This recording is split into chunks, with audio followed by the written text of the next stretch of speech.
Seems legit. Hey guys, welcome back to my channel. I have found this very adorable little add-on piece from Chris W Designs. So I thought I'd show you how I install it. I do install it a little bit differently from the pattern, but the end result is still amazing.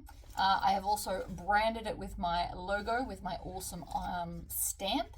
So if you want to see how to make this nice and quickly, let's go. All right, I'm doing a voiceover because the volume went all weird and crackly. So we're going to start with this piece. I have ironed it from the back to make sure that it is nice and flat. And they come with different sizes and stuff, so you can pick what suits you best. You'll need zipper tape, you'll need the back pocket pieces, you'll need the hardware, which will be a zip as well as your zipper tape, and the backing of the card slots, which is this black piece here. I'm using my thin waterproof canvas, but you can use just any thin stuff. So I'm going to put my logo up the top here. This is my very cool stamp. You just kind of push the button and it pops out. It is self-inking, which makes it even better. And I nearly just put it on everything upside down. So I want to find the center. So I'm going to fold it in half and just put a gentle crease. So you can see I'm just gently squeezing it there. So now I can see where the center is. I know you can't see it here, but it is a thing. Then I'm going to take my stamp, line it up in the center as best I can, push down for like about 3 seconds, and then take it off. Now, you can see here, it is quite wet. So you just got to let it dry just a little bit, and then we're going to iron it on with a piece of fabric over the top of it. You don't want to touch it yet. It will smudge. While it's shiny, it will smudge a little bit. So we just have to leave it go. But this stamp is super awesome. I love it. There's the self-inking bit on the side there. She also is getting them in white, so you can put them on darker fabrics as well. But there we go. Let's go and iron it. I decided to bring you guys with me while I iron it. So I'm just going to lay down this. This was a piece that I cut that's the wrong size. I'm just going to lay it on top and then grab the iron and put the iron on top as well. So we don't want the iron to touch the actual vinyl. So you can kind of put this wherever you want, really. I might put it more like that, and then I can lay that on. You don't need to steam it either. We just want to place it down. Depending on how hot your iron goes, you might want to just keep checking on it. But that looks good. That is now nice and dry, and so then I'm going to flip it over and just iron it from the back. This time I'm going to shoot it with steam so it stays flat, because it was trying to kind of bubble up a little bit. And that is now smudge proof. Nothing. See? Right, we now need double-sided tape, and we're going to put some along the bottom edge. I'm going to use a 1/4 inch tape. You can also use an 1/8 of an inch if you want to. There it is. Find the start, and we're just going to place it just underneath here and snip, and then again underneath here and snip, and then I'm also going to place a piece of double-sided tape up the top here because that's where I'm going to stick the last bit. So I'm going to peel off the bottom one. You always start from the bottom and work your way up. So I'm going to put this one right sides down, just so it covers like that, and press it down. My stitch length is up to a 4. I'm going to flip it over and I'm going to put my needle in, forward, and then I'm going to go back into that first hole, move all that out of the way, and off we go. And then back stitch and finish off the end there.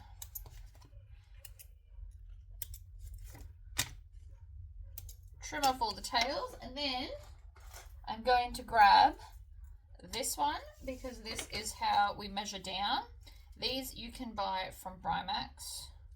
You can also just use the actual measurements in the pattern. That's just what this is, and it's just easier. So we draw a line, and then we're going to take more double-sided tape and put it above the line, so closest to the fabric, like that. Peel the backing off. Then I'm going to fold it down here at the seam, press it down, smooth it down, remove the next bit of double-sided tape and fold it up along that line that we just drew. And then to make it really flat, I like to grab this and kind of score the waterproof canvas and then smooth it up so it sticks to the next bit of double-sided tape. And so then we're about to lose our tail there. Stitch back into the first hole, and then along we go. Back a hole, forward, and done. So doing the little back stitch part locks all of your stitches in. You can also pull them to the back and tie them off. Again with this one. So these are sold in a 2-pack.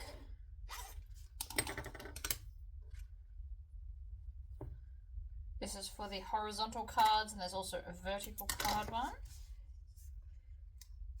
Peel it off, fold it down, smooth it down. I cut my bit a little bit too big. It'll be fine. I'm not worried. And then fold it up along that line, smooth it down. Again, score it. The flatter, or the more intense this fold is, the flatter it's going to sit.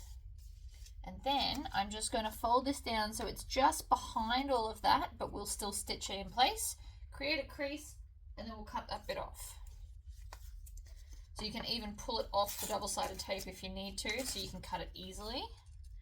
But you just want to cut where we folded it back to.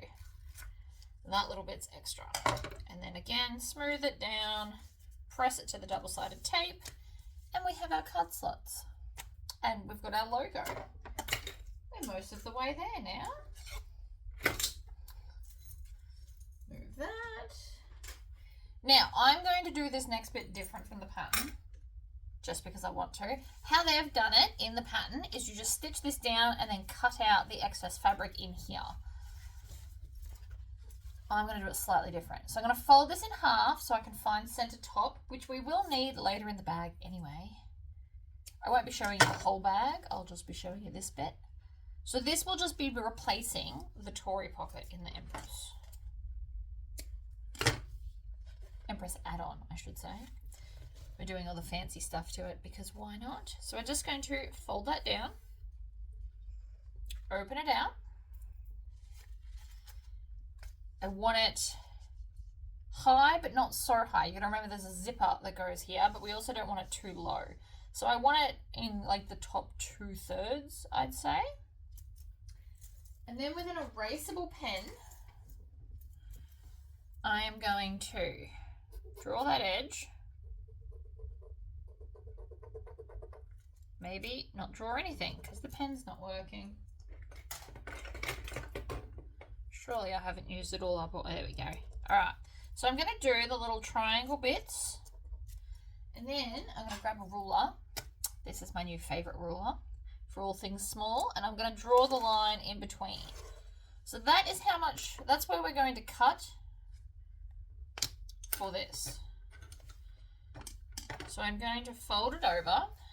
Make sure that the edge of the fabric is straight. So when I cut, the cut will be straight. I'm just going to do a little one in case I'm not straight. All very important. And then we just need to find where I put that cut. Slide the scissors in and cut along the line that I drew. And then we're just going to triangle out the ends. Same with the other way. Get to here, triangle out the ends. And I'm cutting a little bit past where I drew, just to make it easier on myself. So, double-sided tape again, or you can iron it. I'm going to double-sided tape and iron it, and I'm just going to put it on each side.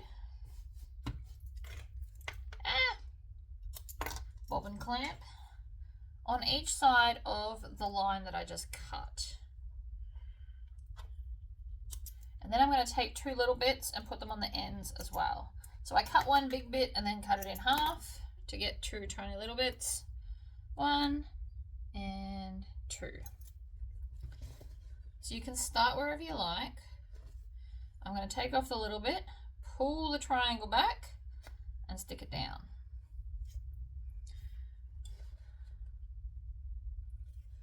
Same with this long one. We're going to fold it back and stick it down. Now I am noticing that my, what's it called? Interfacing has not stuck as well to the fabric as I was hoping. So that will fix itself when we iron it. I mean, you can just cut all the bits out. I just think this way is going to look a bit neater, that's all. So I'm now going to quickly just iron that so it's flat, and then that will give us our gap for our zipper. Okay, so we're lovely and ironed now, so it's nice and flat and stays where it's told. That is a combination of both ironing and the double-sided tape. Then I'm going to take this piece and add some tape to hold it in place. You can use as much or as little tape as you want for this part. I actually might put them over there. Along the bottom here. Basically, I just don't want it to shift while I'm trying to stitch around it. Now this tape I can quite easily sew through and it's not going to gum up my needle, so I'm not worried about necessarily keeping it out of the seams. But you put as much or as little tape as you feel comfortable with. That's probably enough for me now. And then we're going to peel off all the backings. You'll also notice that right before I pick it up, I make sure that that edge is definitely tucked down so that when I peel it off, it won't take the actual tape part with it. Okay, so then I'm going to lay this over the hole, like so. Hold it in place like that. Press it down. Make sure this bottom edge is also done, and then press down because we did some at the bottom as well. That's now stuck on, so I can stitch around it. I don't like to start in corners if I can help it. So I'm actually going to start just somewhere super random, which is right here. I'm going to stitch 1/8 of an inch in from the edge, and I'm not going to back stitch. And we're just going to slowly turn around those curves. You don't have to pick the curve one. This pattern comes with a lot of options and a lot of different sizes. So no matter what size zipper you want, you can achieve the look. This is a larger zipper than I normally do. This is an 8-inch hole. Normally I do about 6.5 inches. The bigger one won't matter. For this kind of bag where it's already quite large, a bigger zipper pocket won't make a negative difference. Now before I get any further, I'm actually going to come and tug on this, which creates a loop, and then I'm going to use this to bring the loop all the way through so I can tie that off. This is just so that we won't have any back stitching around the main edge. You can also just stitch over it and then back stitch at the end, which to be honest I might end up doing because I tend to forget that I'm doing the tie off method quite often and then just do the back stitching anyway. Along we go. Slowly in the corners. I tend to manually. This is about as slow as this machine will go.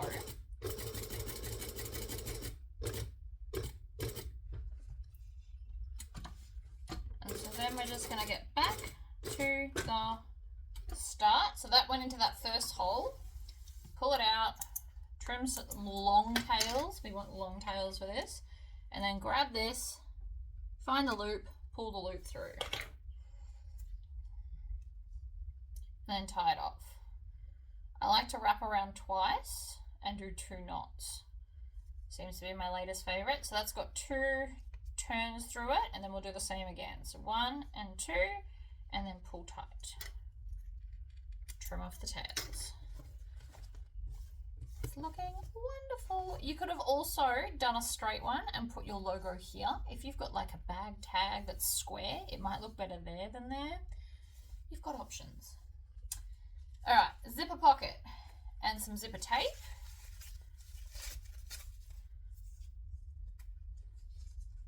So the positive to doing it this way is both sides will be facing right sides up, which you just follow the love hearts.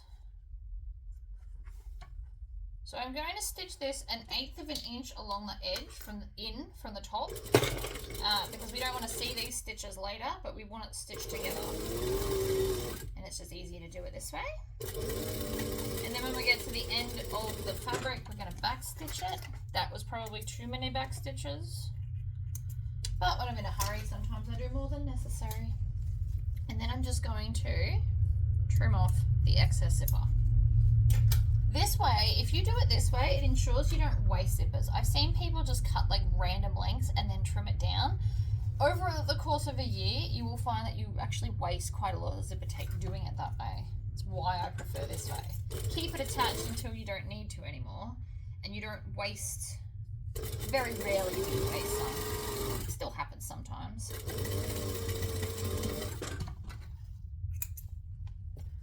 Alright, so we've got right sides up for both of it so that the inside is all fabulous. There is no right or wrong side. If you've done like a special something on the inside of the pocket that you want seen, make sure that it's on the top when you put your zipper in from right to left. Like that, so that when that falls down, it will be on that side. So now we're just going to have this open and put the zipper pull along the teeth, and we're just going to lay this over the top like so. And then using both your hands, I'm going to bring it under, and then I need to readjust it because it always shifts. You can also use double-sided tape to stop the shifting. And I'm going to stitch around the inner box, and I'm not going to start in the corner. I used to start in corners when I first started sewing. Turns out it's not as neat if you do that, so stop doing it. It's a trap. And then when I get back to pretty much where I started on the opposite side, make sure your needle's down, lift up your presser foot, and zip it all the way closed. What this does is stop you getting little bubbles or running into your hardware. Also make sure that everything is flat underneath. What we don't want is to be stitching this part of the fabric under there. Along we go. One back stitch, or I could have pulled it through. Cut off the tails, and then we're going to let this fall down. And because I cut them evenly, they always don't sit evenly. So now, with them facing down, I'm just going to cut them so that they're even. Now I'll be leaving this zipper pocket open so that I can turn the final part through the bag. So because of that, we're just going to fold all of this back to get to just the zipper, and I'm going to stitch it down with a back stitch at both ends. Like so, and trim off all the tails. You can also melt your zipper. Sometimes they fray quite a lot, and if that's the case with whichever one you bought, just singe the end with a lighter or flame of any description. I have once used a blowtorch because I couldn't find my lighter. It will help. Trim off the tails, and so now we're all done. You've now got 2 card slots, pockets, which I have my Just Jeans card here. Alright, so they'll stick out just a little bit because of the measurement. And if you don't have the money to buy acrylic templates, you can also cut up a card to be the same size. I don't know where I've put it now. But you could cut it to be the right size and then use that as your template. It's just the acrylic ones are prettier. And I like pretty, and I can afford to treat myself to pretty. But there you go. That is really, really cute. So you've got a zipper and you've got a slot for 2 cards, and this will go in a nice big tote because some people don't do handbags, and I understand that. And these come in so many different sizes that you should be able to put it in pretty much any handbag you are making. So thanks for joining us, or me, not us. Me and my dog, who's laying down over there. And I will see you next time.